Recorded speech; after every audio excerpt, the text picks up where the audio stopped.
Hey my loves, இன்னைக்கு நம்ம பார்க்க போற படம் என்னன்னா 2025 வெளியான சாவா அப்படின்ற ஒரு ஹிஸ்டாரிக்கல் படத்தை பத்தி தான் கைஸ் பார்க்க போறோம். இப்போதைக்கு இந்த படம் ஹிந்தி மற்றும் தெலுங்குல மட்டும் தான் வந்திருக்கு. சாவா அப்படின்னா சிங்கத்தோடைய குட்டி அப்படின்றது தான் கைஸ் அர்த்தம். சத்ரபதி சிவாஜி அப்படின்ற மன்னனை பத்தி நம்ம எல்லோருக்குமே தெரிஞ்சிருக்கும். அவருடைய ஆட்சி காலம் பொற்காலம் அப்படின்ற மாதிரிலாம் சொல்லுவாங்க. அவர் ஒரு மராத்திய மன்னன். அந்த மன்னனுடைய பையன் தான் பாத்தீங்கன்னா சத்ரபதி சம்பாஜி மகாராஜா. அவருடைய வாழ்க்கை வரலாறை தான் படமா எடுத்திருக்காங்க. ரொம்ப இன்ட்ரெஸ்டிங்கா இருக்கும். அதே சமயம் இந்த படத்தோட கிளைமேக்ஸ் நம்ம மனசை உடைக்குங்க. அந்த அளவுக்கு சம்பாஜி மகாராஜாவை டார்ச்சர் பண்ணி கொலை பண்ணிருக்காங்க. அப்ப கூட முகலாய மன்னனான அவுரங்கசீப் ஒரு வார்த்தையை சொல்லுவாரு, இந்த மாதிரியான ஒரு பையன் எனக்கு பிறந்திருந்தான் அப்படின்னா இந்தியாவை என்ன மொத்த உலகத்தையும் என் உள்ளங்கைக்குள்ள கொண்டு வந்திருப்பேன் அப்படின்ற மாதிரி பேசுவாருங்க. ஏன்னா அந்த அளவுக்கு பவர்ஃபுல்லான ஒரு ஆள் தான் நம்ம சத்ரபதி சிவாஜியோட பையன் சம்பாஜி மகாராஜா. இந்த மாதிரி ஹிஸ்டாரிக்கல் படங்கள்லாம் பார்க்கும் போதெல்லாம் எனக்குள்ள ஒரு ஏக்கம் இருக்குங்க. நம்ம ஊர்ல எத்தனை மன்னர்கள் வாழ்ந்திருக்கிறாங்க, எத்தனை கன்ஸ்ட்ரக்ஷன், எத்தனை விஷயங்கள் பண்ணியிருக்காங்க, அதையெல்லாம் பேஸ் பண்ணி நம்ம ஊர் டைரக்டர்ஸ் ஏன் இந்த மாதிரி படங்கள் எடுக்க மாட்டேன்றாங்க அப்படின்ற மாதிரி தோணும். இந்த படத்தோட ஸ்டோரிக்குள்ள போலாம். அதுக்கு முன்னாடி இந்த படத்தோட ஃபன் ஃபேக்ட் ஒன்னு சொல்றேன் கைஸ். இந்த படம் வெளியாகி நார்த் இந்தியால சக்கப்போடு போட்டுட்டு இருந்துச்சு. அந்த டைம்ல நம்ம வடக்கு நண்பர்கள் ஒரு இடத்துல குழிகளை தோண்டிட்டு எனத்தையும் ஒன்னு தேடிக்கிட்டு இருந்திருக்காங்க. என்னையா தேடிக்கிட்டு இருக்கீங்க அப்படின்னு கேட்டா, போர் முடிஞ்சதுக்கு அப்புறம் வெற்றி பெற்றவர்கள் தோல்வி அடைஞ்சவர்களுடைய கஜானாவை மொத்தமா எடுத்துப்பாங்க இல்லையா? சோ அந்த வகையில அந்த காலத்துல பயன்படுத்தப்பட்ட தங்கம், வைரம், வைடூரிய நகைகள் எல்லாமே இன்றளவும் மண்ணுக்குள்ள புதைஞ்சிருக்கும் அப்படின்னு சொல்லிட்டு இந்த படத்தை பார்த்துட்டு போய் குழியை தோண்டிக்கிட்டு இருந்திருக்காங்க. கடைசியில யாருக்கும் ஒன்றும் கிடைக்கல, அது வேற விஷயம். இந்த படத்தை பார்த்து தன்னோட மக்களுக்காகவும் குடும்பத்துக்காகவும் எவ்வளவு உண்மையா இருக்கணும் அப்படின்றத தெரிஞ்சுப்பாங்க, புரிஞ்சுப்பாங்க அப்படின்னு பார்த்தா நம்ம ஆளுங்க தங்கத்தை தேடி கிளம்ப ஆரம்பிச்சிட்டாங்க கைஸ். சரி, ஸ்ட்ரைட்டா வீடியோக்குள்ள போயிடலாம். நீங்க பார்த்துட்டு இருக்கிறது சரண் என்டர்டைன்மெண்ட். நான் தான் சரண். வாங்க வீடியோக்குள்ள போலாம். அந்த ஒரு டைம்ல உலகத்தோட பல்வேறு பகுதிகளில் சர்வைவலுக்காகவே சண்டை நடந்துட்டு இருந்துச்சுங்க. உயிர் வாழ்றதுக்காகவே பல போராட்டங்கள், சண்டைகள், போர்கள் நடந்துட்டு இருந்த காலகட்டம் அது. ஆனா இந்தியால மட்டும் அமைதி நிலவிட்டு இருந்ததுங்க. இந்தியால இருக்கக்கூடிய அனைவரும் எப்படி ஒன்னா ஒரே ஃபேமிலியா வாழலாம் அப்படின்றத பத்தின முயற்சிகள் எடுக்கப்பட்டு இருந்துச்சு. ஆனா இதெல்லாம் எதுவும் நடக்கலங்க. ஏன்னா கொஞ்ச நாள்லயே இந்தியால படையெடுப்புகளும் ஆக்கிரமிப்புகளும் நடக்க ஆரம்பிச்சிருந்திருக்கு.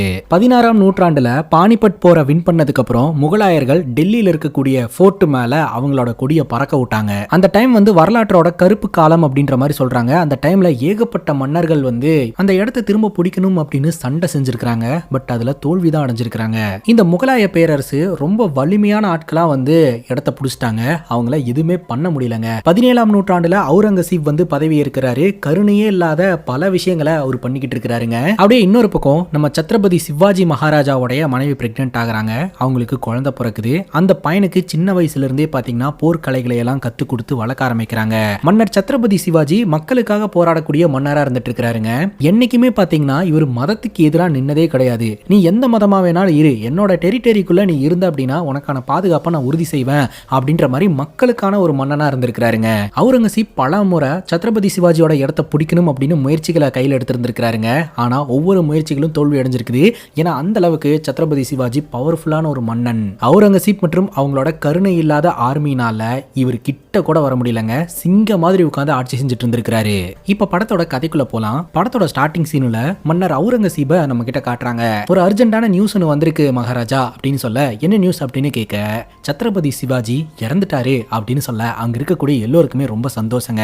ஏன்னா சத்ரபதி சிவாஜி அங்க சிங்க மாதிரி உட்கார்ந்து இருக்கிறதுனால தான் இவங்கனால அந்த இடத்துக்குள்ள நுழையவே முடியல. சத்ரபதி சிவாஜி இறந்துட்டாரு அப்படின்னா ஆட்டோமேட்டிக்கா மராத்தியர்களுடைய படை வீக் ஆகும். சரியான ஆளுமை இல்லாதனால அவங்களால போர் செய்ய முடியாது. சோ ஈஸியா நம்மனால அந்த இடத்தை கேப்சர் பண்ண முடியும் அப்படின்னு சொல்லிட்டு இவங்க எல்லாருமே சந்தோஷப்படுறாங்க.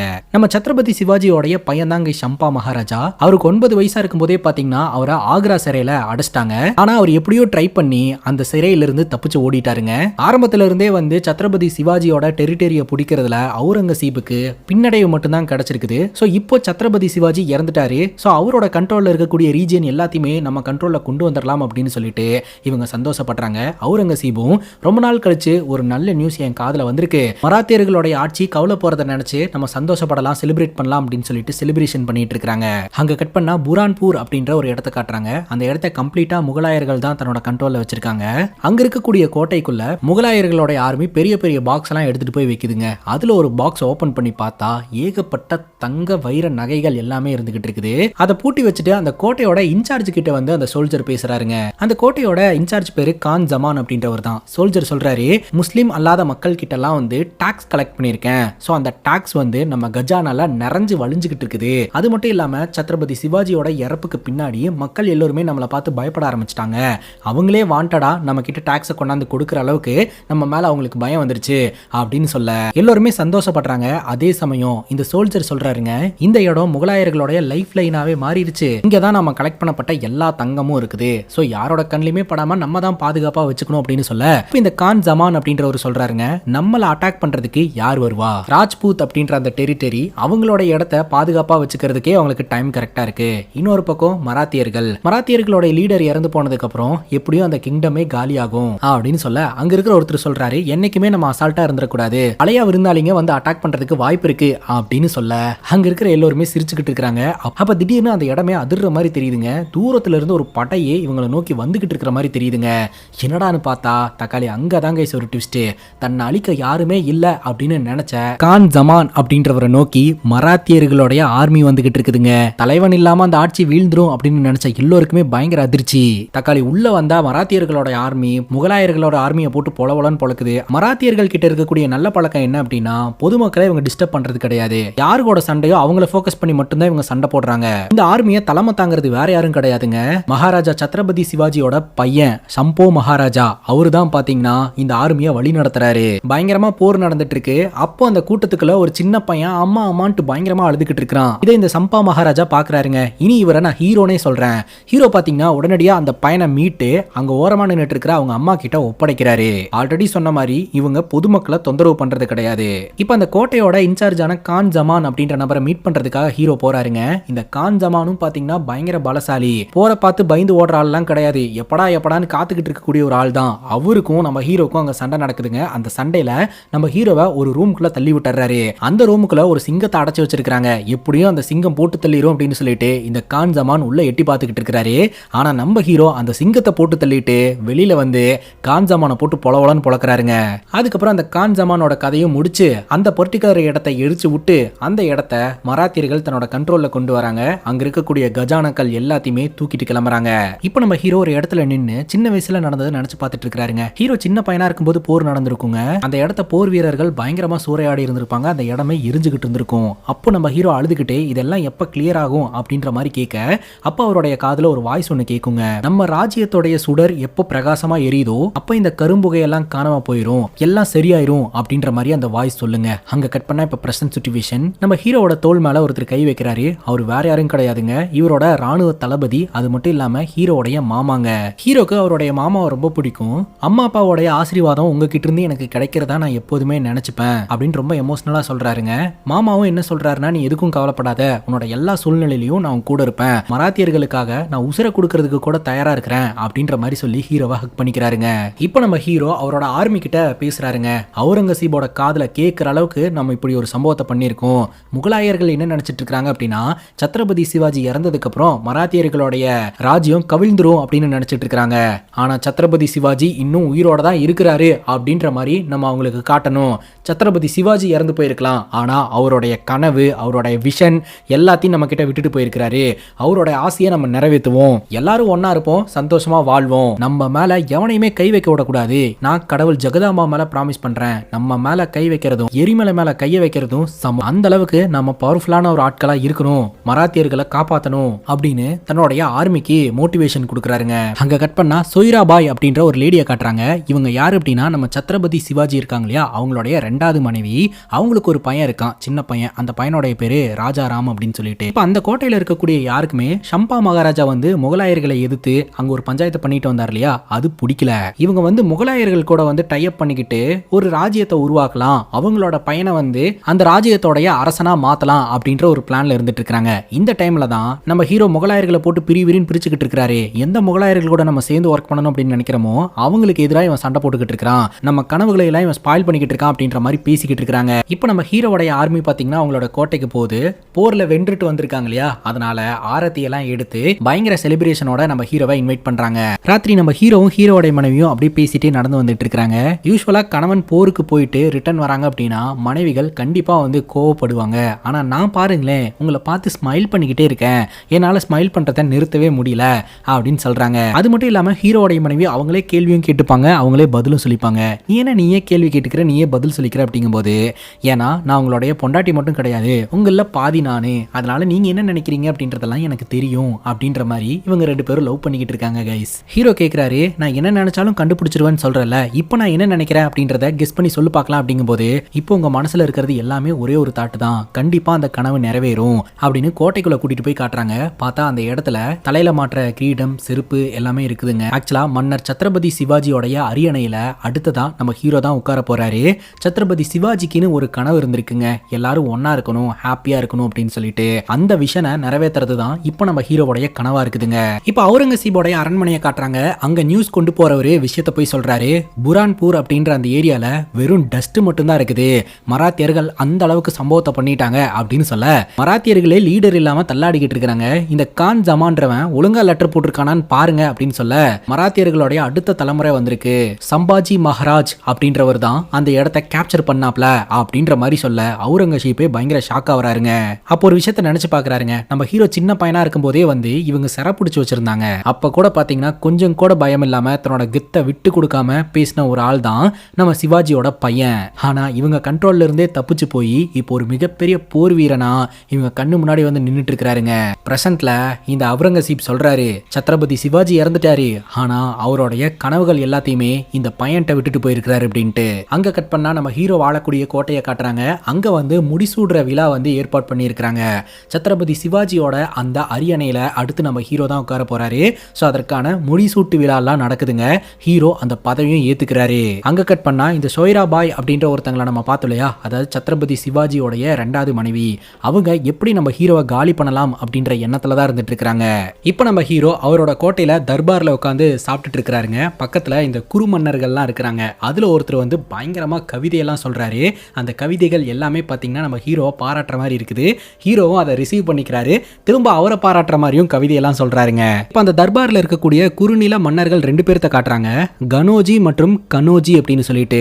அவங்க நம்ம ஹீரோ கிட்ட ஒரு ரிக்வெஸ்ட் வைக்கிறாங்க. அவங்க ஆட்சி செஞ்சுட்டு இருக்காங்க இல்லையா அந்த குறுநிலம், அது இனிமேல் உங்களுக்கு கீழே வராம நாங்களே அதை வந்து தனியா ஆட்சி செஞ்சுக்கிறோம், இண்டிபெண்டா நாங்க ஆட்சி செஞ்சுக்கிறோம், அதை எங்க கிட்ட ஒப்படைச்சிருங்க அப்படின்னு கேட்கிறாங்க. உங்க அப்பா இருந்த போதே எங்க கிட்ட இந்த மாதிரி தரேன்னு தான் சொல்லி இருந்தாரு அப்படின்னு சொல்ல ஹீரோக்கு பயங்கரமா கோவம் வந்துருதுங்க.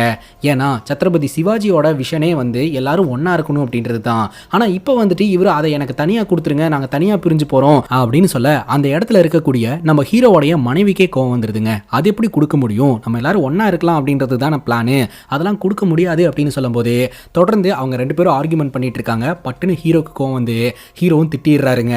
ஃபார் எக்ஸாம்பிள் அந்த குறுநிலத்தை பிரிச்சு கொடுத்துட்டாங்கன்னு வைங்களேன், நீங்க தனியா ஆட்சி பண்ணிட்டு போங்க அப்படின்னு சொல்லிட்டு அவங்க அந்த மக்களை என்ன வேணாலும் பண்ணுவாங்க. 2வது வெளியாளுங்க யாராவது போருக்கு வந்தாங்கன்னா அந்த இடத்துல பாதுகாப்பு இருக்காது. ஸோ பல விஷயங்கள் டிஸ்கஷன்ல வரும், அதனால எல்லாரும் ஒன்னா இருக்கிறது தான் கரெக்ட் அப்படின்ற மாதிரி ஹீரோ சொல்றாருங்க. இதைத்தான் சத்ரபதி சிவாஜியும் விரும்பி இருந்திருக்கிறாரு. அந்த தர்பார்ல நடந்த எல்லா விஷயத்தையுமே பாத்தீங்கன்னா ஷேர் பண்றதுக்காக ஒரு நபர் சத்ரபதி சிவாஜியோட 2வது மனைவியை மீட் பண்றதுக்காக வராருங்க.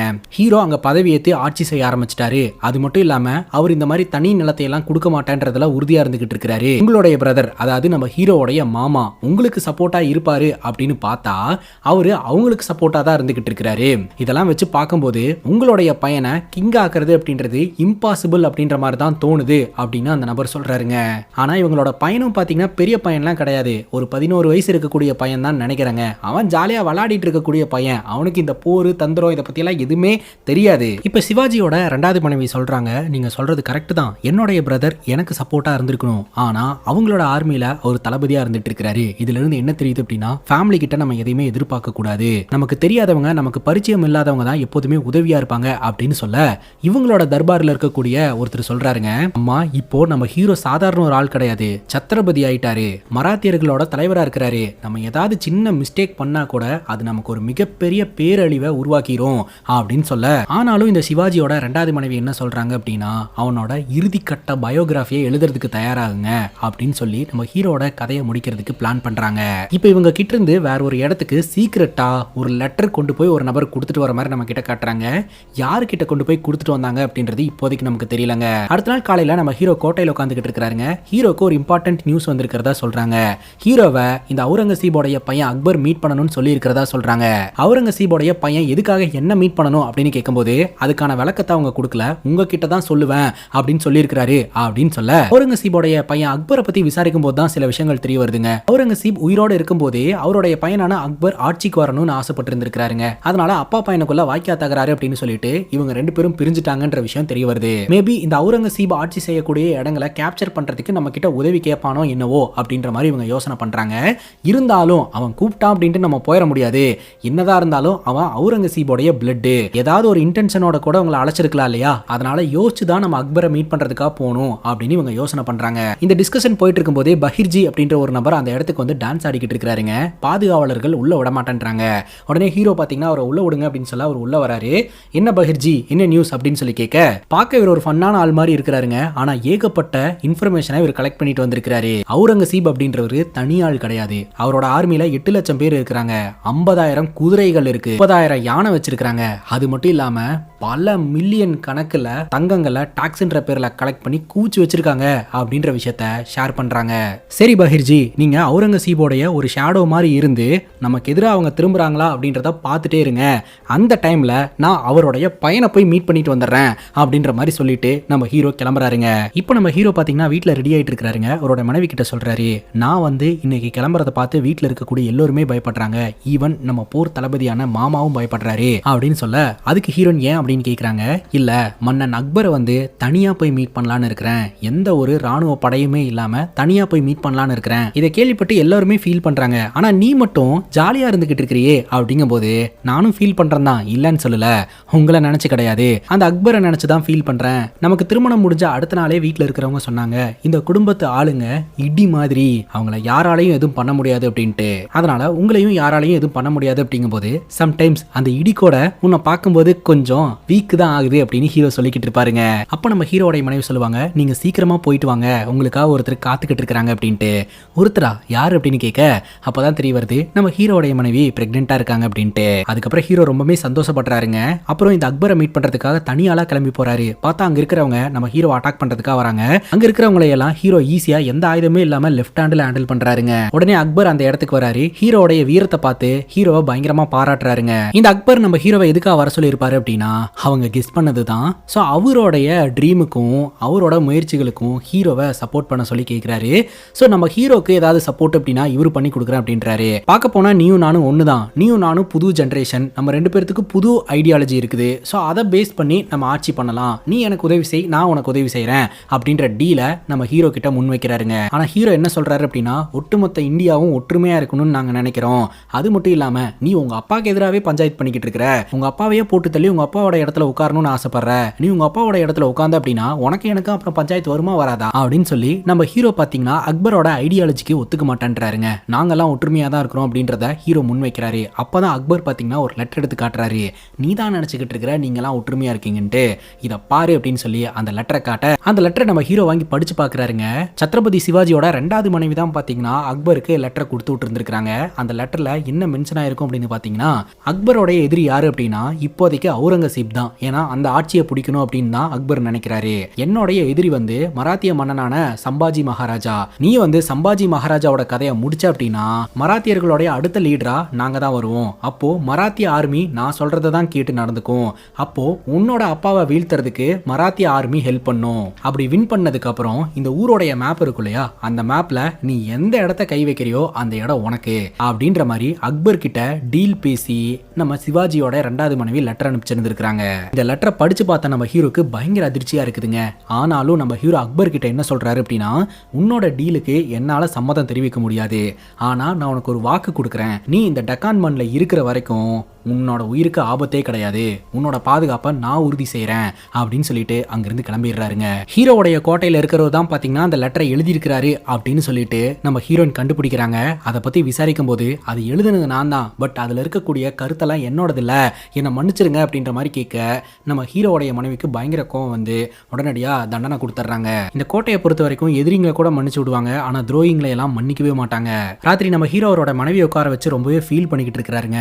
ஆக்சுவலா சத்ரபதி சிவாஜியோடைய 2வது மனைவியை நம்ம ஹீரோ அம்மாவா தான் பார்த்தாரு. அம்மா கிட்ட இருந்து கிடைக்கக்கூடிய அன்பு அவங்க கிட்ட இருந்து கிடைக்கும் அப்படின்ற மாதிரி தான் நினைச்சாரு. அவங்கள என்னைக்குமே இவர் பிரிச்சு பார்த்தது கிடையாது. ஆனா அவங்க ஏன் இந்த மாதிரி மாறிட்டாங்க, என் கதையை முடிக்கிறதுக்கு இப்படி திட்டமிட்டு இருக்காங்க அப்படின்னு சொல்லி ஃபீல் பண்றாருங்க. இப்ப ஹீரோடைய மனைவி சொல்றாங்க, நீங்க ஒன்னும் ஃபீல் பண்ணாதீங்க, அடுத்த ஜென்மம்னு ஒன்று இருந்தா நீங்க என்னோட வயிற்றுல பிறப்பீங்க, நான் உங்களுக்கு அம்மாவா இருந்து அம்மா பாசம் எல்லாத்தையுமே ப்ராப்பரா கொடுப்பேன் அப்படின்ற மாதிரி ப்ராமிஸ் பண்றாங்க. படத்தோட ஸ்டார்டிங் சீன்ல புரான்பூர் அப்படின்ற ஒரு இடத்தை நம்ம ஹீரோ கேப்சர் பண்ணியிருந்தார் இல்லையா, அந்த இடத்துக்கு பாத்தீங்கன்னா அவுரங்கசீபு அவங்களுடைய ஆட்களும் வராங்க. வந்து பார்க்கும்போது அந்த இடமே பாத்தீங்கன்னா கருகி அழிஞ்ச நிலையில இருந்துட்டு இருக்குது.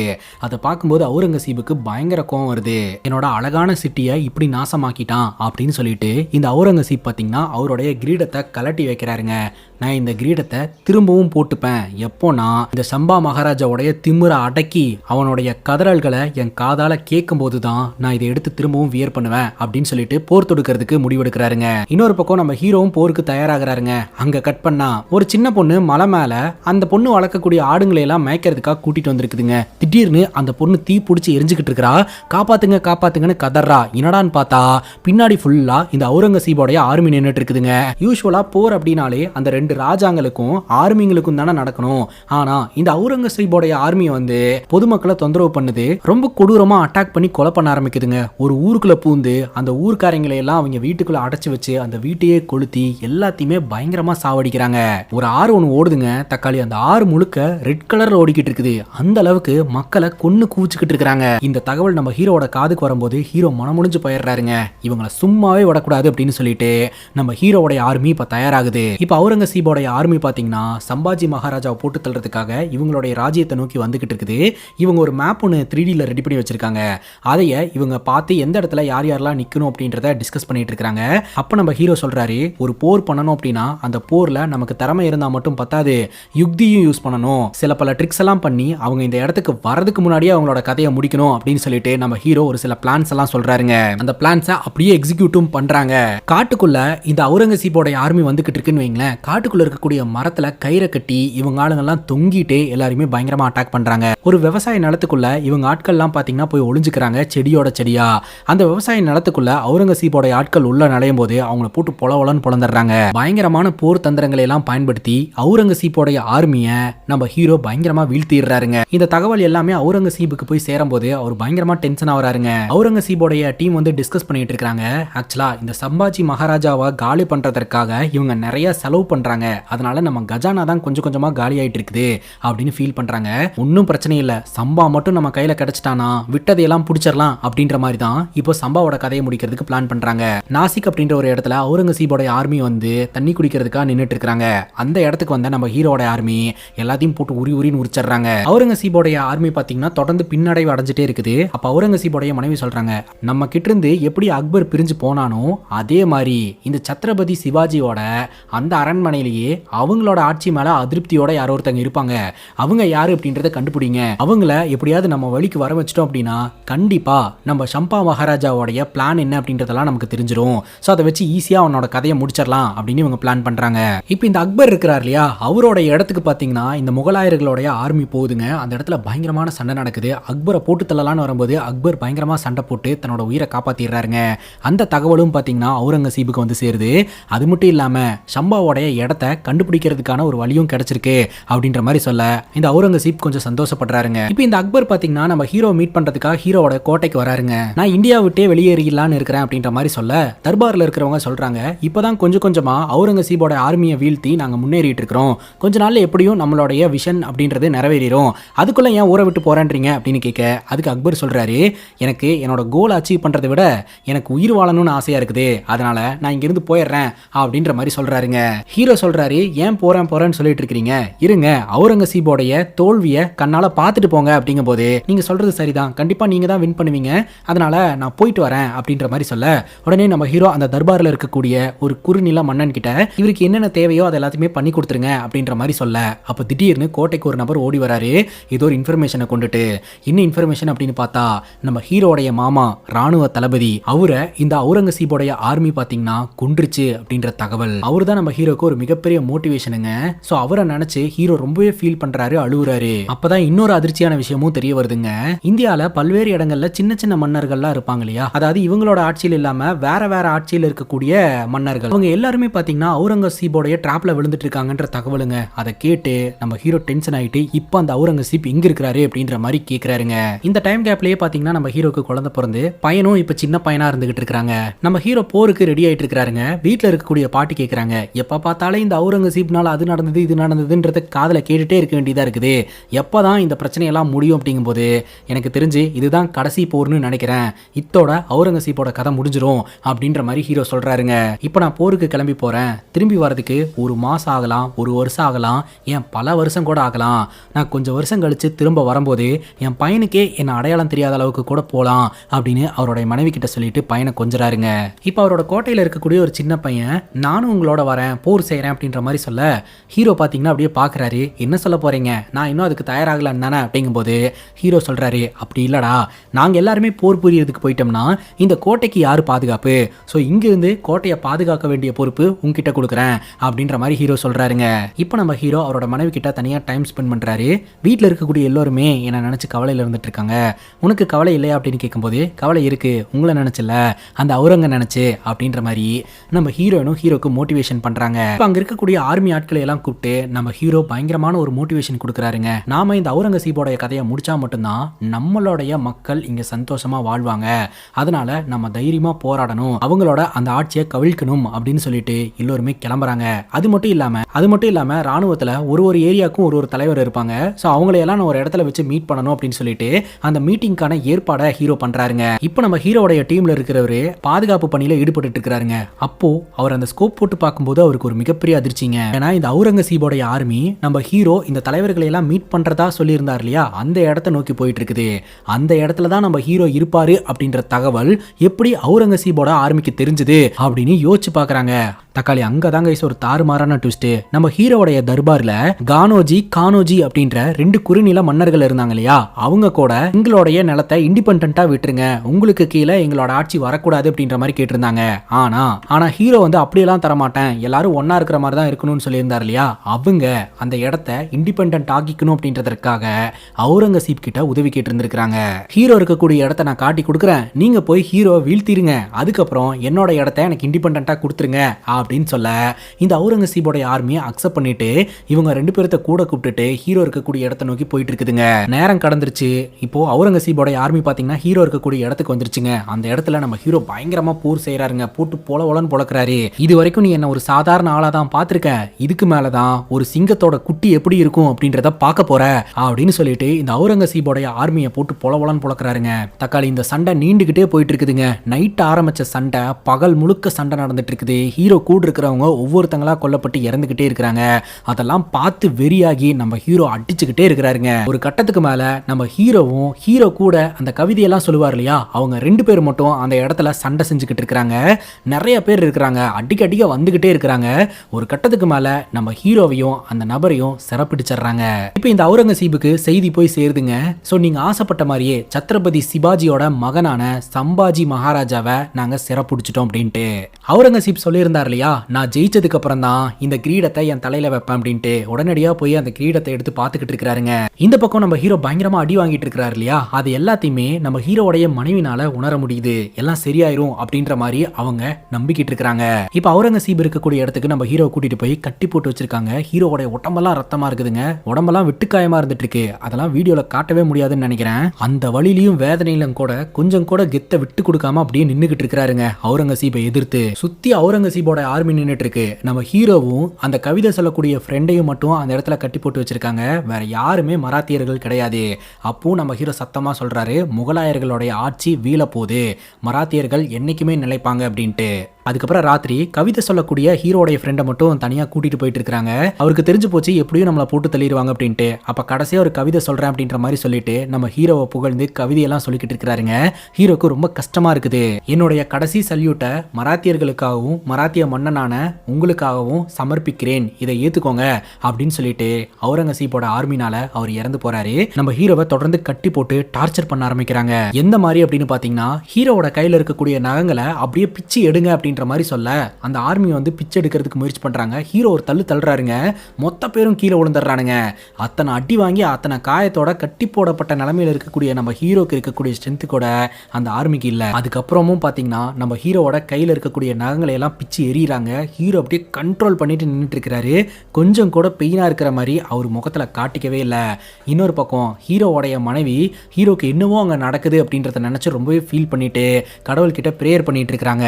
இப்ப கூட பாத்தீங்கன்னா இந்த அவுரங்கசீப் வந்து அந்த கிரீடத்தை எடுத்து அவரோட தலையில போட்டுக்கலங்க. ஏன்னா அவர் தான் சொல்லியிருந்தாரு ஹீரோவோடைய கதறலை கேட்காம நான் இந்த கிரீடத்தை போட மாட்டேன் அப்படின்னு. இது வரைக்கும் நம்ம ஹீரோக்கு சோறு தண்ணி எதுவுமே குடிக்கல. ஓப்பன் ஸ்பேஸ்ல கட்டி போட்டு வச்சிருக்காங்க. உடம்பெல்லாம் காயமா இருந்துட்டு இருக்கு. அந்த காயத்துல உப்பெல்லாம் கொண்டு போய் வைக்கிறாங்க. அப்படியே உப்பு படும்போது கப கப கபன்னு ஹீரோக்கு எரியுங்க.